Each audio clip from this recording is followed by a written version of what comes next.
we're talking about from this case came from. I'm not an attorney. I mean, Mililani Trask is an attorney, but since I was in the house, the federal government has a way of putting money comes to Hawaii from the feds, right? It goes to the state, and the state's supposed to give the money to the departments, Hawaiian Homelands, DHHL. But of course, they have other uses for it because they need to balance the budget and whatever. So I feel to do this right, you have to organize. As a community, as a people, Hawaiian people, you got to organize, find a leader, get somebody in there because they kind of umbrella. You know how they hide different agencies under an umbrella?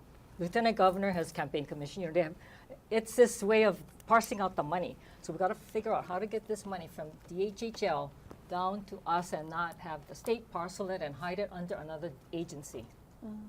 So, thank you. Thanks. Well, this goes back to administrations. And after John Waihee left the governor's office, we had Governor Cayetano. Governor Cayetano cut all funding for DHHL, not only DHHL, but other departments. And they didn't have any money. So OHA partnered with DHHL in many, many cases. In one case, we gave $20 million set aside for homesteaders to put down payments on their new homes and offer repair loans.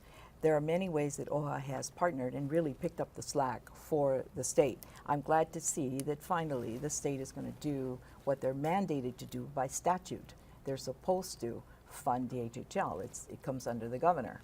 It's a state responsibility. At the present time, we have about 20,000 Hawaiians on a list for affordable housing with Hawaiian Homelands.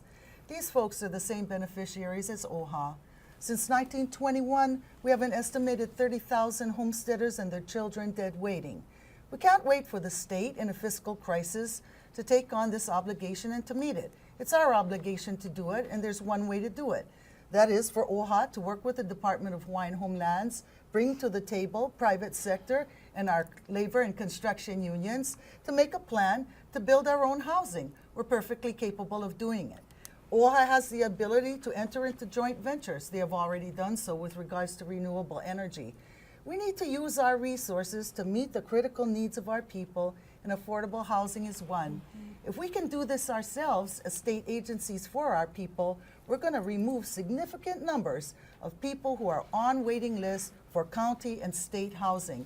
This is our job. We need to do it with private sector and with our construction unions. We're capable of doing it. We have the land and the money. What we don't have is the political will.